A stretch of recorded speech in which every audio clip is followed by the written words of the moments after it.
Sabi na, mekos-mekos, insan.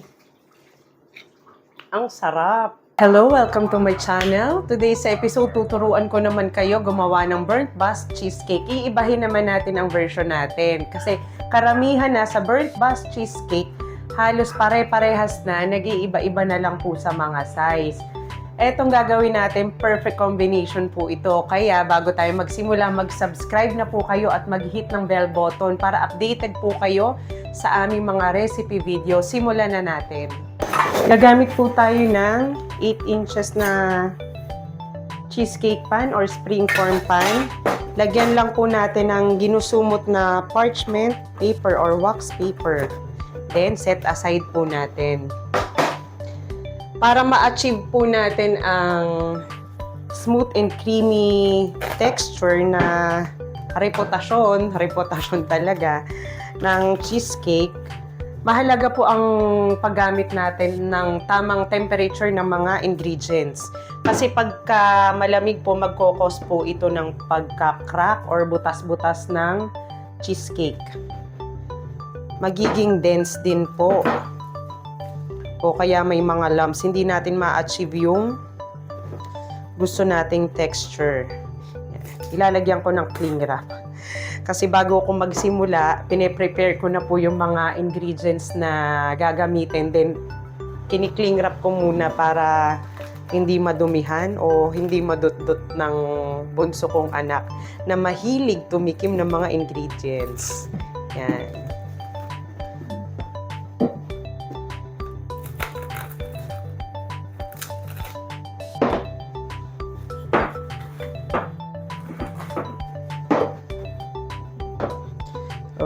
Okay, meron po ako ditong room temperature na. Room temperature po lahat ng ingredients. Hindi po pwede ang malamig or mainit. 680 grams po ito.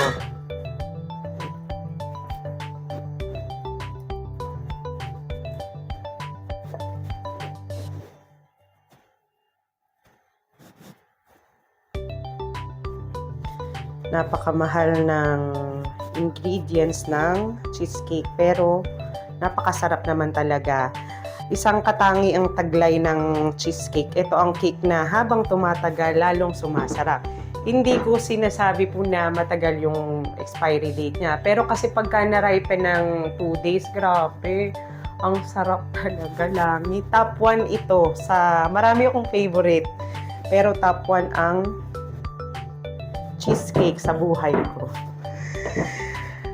At ang shelf life po nito ay 7 days refrigerated o kaya sa chiller. Pero ako, pinapaabot ko talaga ng 2 weeks. Nagtitira ko. Pinapagalitan ko sila, magtira kayo kasi gusto ko talaga yung cheesecake. Kahit yung pakonti-konti, unti-unti ko. Sarap talaga. Lalo na may partner na kaping barako. Grabe. Okay, i-cream po natin ito hanggang sa maging light and fluffy na yan. Ang gara ng aking mixer. Simula pa lang po nung nabili ko to, lagi ko na nilalagyan ito. Hindi ko na binalik kasi abala pa. Kailangan ko na ng mixer. No, nasira yung mixer ko. Hindi naaabot yung pinakadulo. So, ginawan ko na lang ng paraan. Ayan, hanggang ngayon, antique na to. Cream na po natin hanggang sa maging light and fluffy ang ating cream cheese. Low speed po. Low speed lang muna. Sa pag-cream po natin o kahit na anong ginagawa natin sa ating mixer, huwag po natin kalimutang mag-scrape sa bawat panabi at sa ilalim para masigurado po natin na nahahalo po ng mabuti. Ang gamit nga po pala sa pag-cream ng cream cheese ay ang flat beater para hindi po ma-overwork ang ating cheesecake.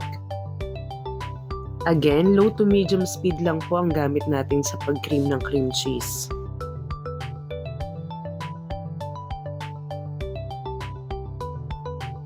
Then, mag-add na po tayo gradually ng granulated sugar. 198 grams po ito. Hindi po isang taktakan lang, dahan-dahan lang po ang paglalagay natin.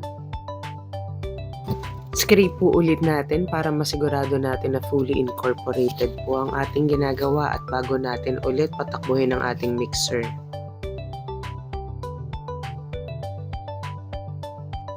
At ngayon naman, magdagdag na po tayo ng 4 large eggs. 1 at a time lang po para sigurado na maging fully incorporated po ang ating cream cheese and eggs.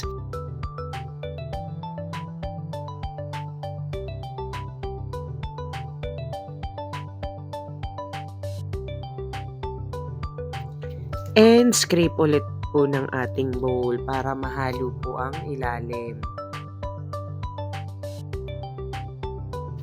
Then, dagdag ulit ng itlog.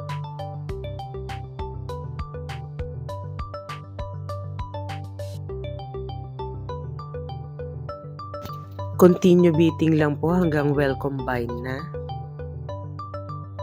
At ngayon naman, mag-add naman po tayo ng vanilla flavor, 2 teaspoon po. Actually po, nag-post na ako dito ng aking recipe ng burnt bast cheesecake 2 weeks ago. Pero, ang background music po ay na-copyright. Then, bigla pa na-delete yung isa kong clip. Hindi ko na siya mabuo ngayon. Ngayon, inulit ko na naman. Pero yung pinost ko po dito nung nakaraan, plain lang po. Order yun sa akin ng bago kong customer na foreigner. Taga rito lang din sa Santo Tomas. Even-log ko siya, then na-copyright nga, kaya ayun. Buti na lang na-copyright at bigla ko naisipan ng unique flavor na to. Mas masarap.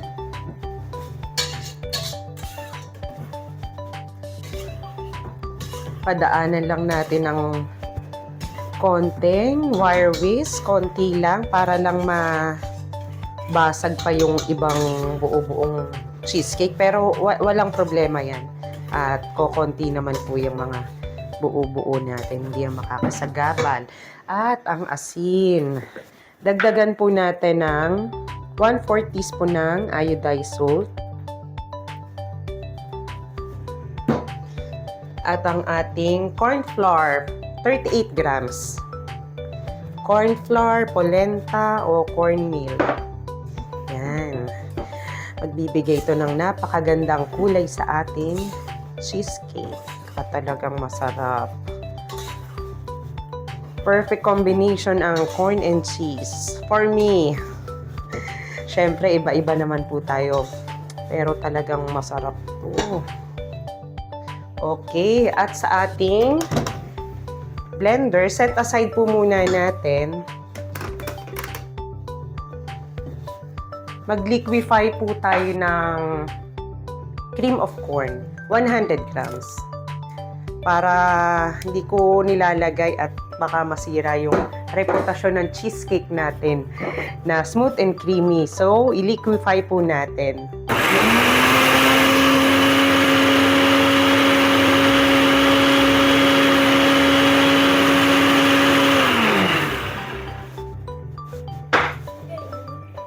Okay, konti pa.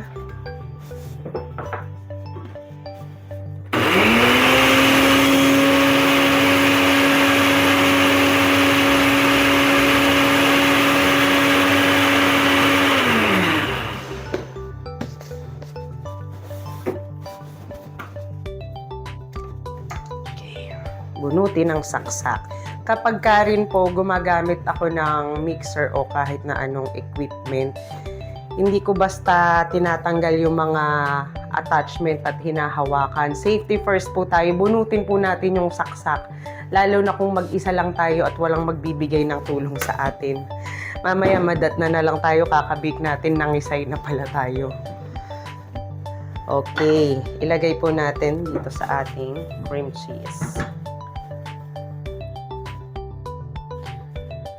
Ang bango!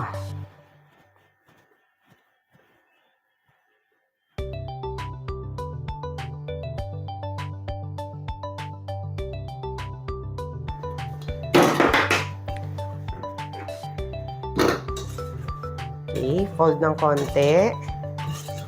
Then, ang ating all-purpose cream, 250 grams po. Nag-preheat na nga po pala ako ng oven. Yung gamit ko kasi gasol, so 350 degrees Fahrenheit lang.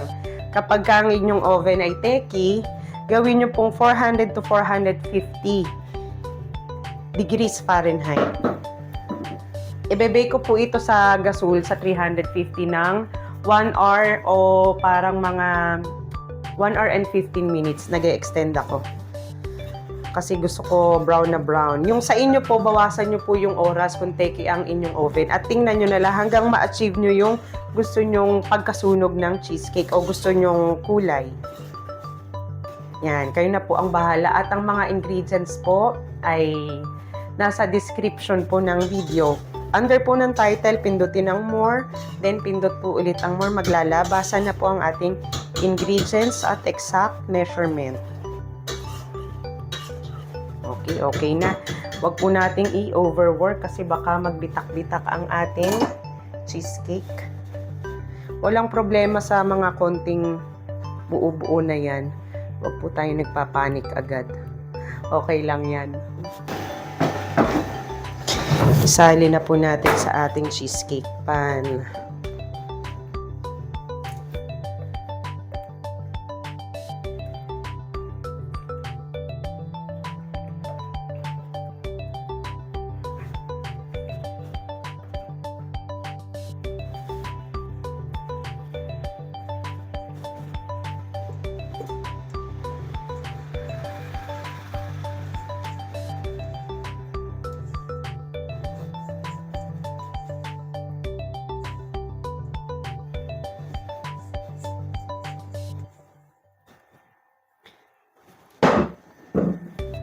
Then, konting top para mawala ang air and bubbles.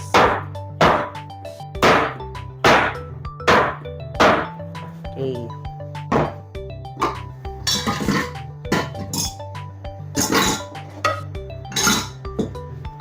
Ibaba lang po natin ang wax paper para umaabot kasi dun sa bakal ng oven ko po. Ibebe ko na po sa preheated oven po na 350 degrees Fahrenheit ng 1 hour and 15 minutes. Yan. At huwag nyo nga po pala kalimutang mag-subscribe at mag-hit ng bell button para updated po kayo sa aming recipe video. Okay, habang binibake, gusto ko lang shoutout ulit sa aking mga viewers. Shoutout po kay Ma'am Elenita de la Cruz. Gusto niya raw gawin ang aking yema cake ngayong Christmas. Okay, thank you for watching po. Ganon din kay Ma'am Mars. Prince, ikaw na. Walang nakalagay na, yun lang yung nakalagay na ano niya, na account name. At saka kay Joanne C. Garcia at sa kapatid kong doktor, John Emmanuel. Uy, shout out sa'yo. Kamusta ka na? Alam kong paborito mo ang cheesecake. Kaya borin mo na itong vlog ng ate mo at gawin mo to. At kung sino po ang gusto pang sumubok at o kaya nakasubok na, i-comment nyo po sa aking recipe video. Malaking tulong po yan para ma-monetize ako. Medyo mahaba-haba pa yung lalakbayin ko para ma-monetize ako. Kailangan ko pa ng 1,300 watch hours. Ang tagal-tagal. Pero walang sukuan.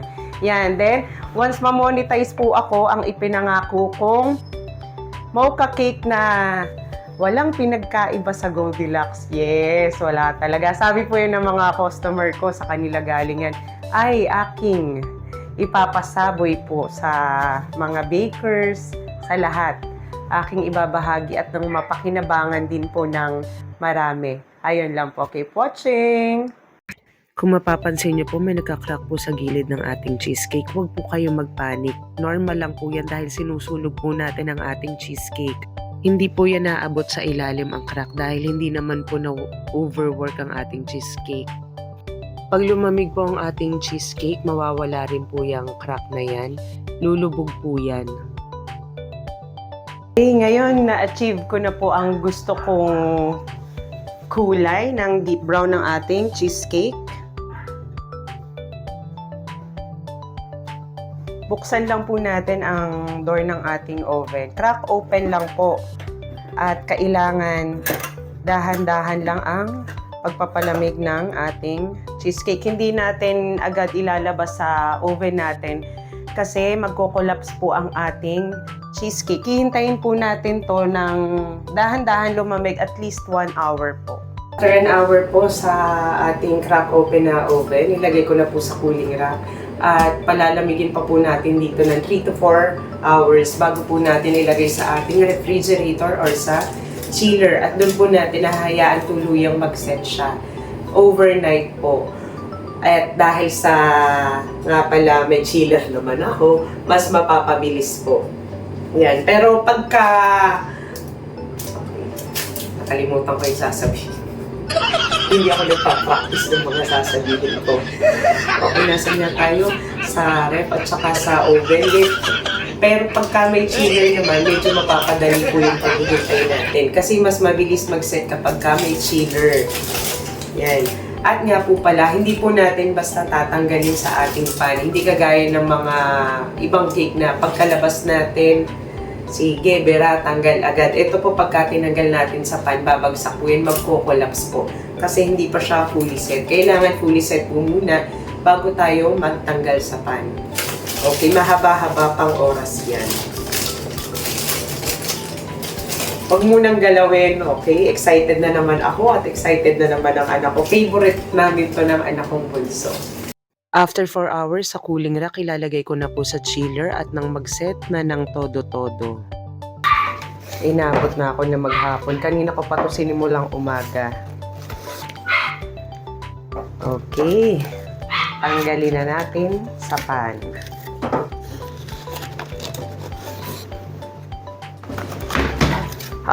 Naamoy ko na. Yung iba, kapag pinapa-order po, hindi na po inaalis to. Tinitrim lang pinakang design. Pagka nagpapa-order po ako nito, yung iba gusto rush, hindi pwedeng i-rush ang cheesecake. Ang masarap na cheesecake, hindi rush. Matagal talaga yan. Ay, grabe. Oh. Then, excited ka na ba? Okay. Ilalagay na natin sa ating pinggan.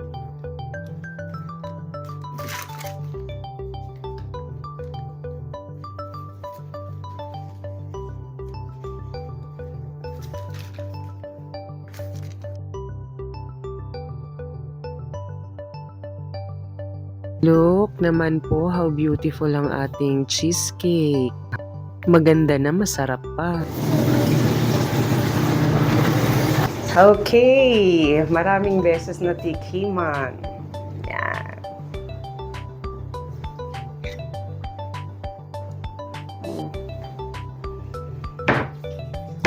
Grabe na, mekos-mekos insan. Ang sarap. Subukan nyo na.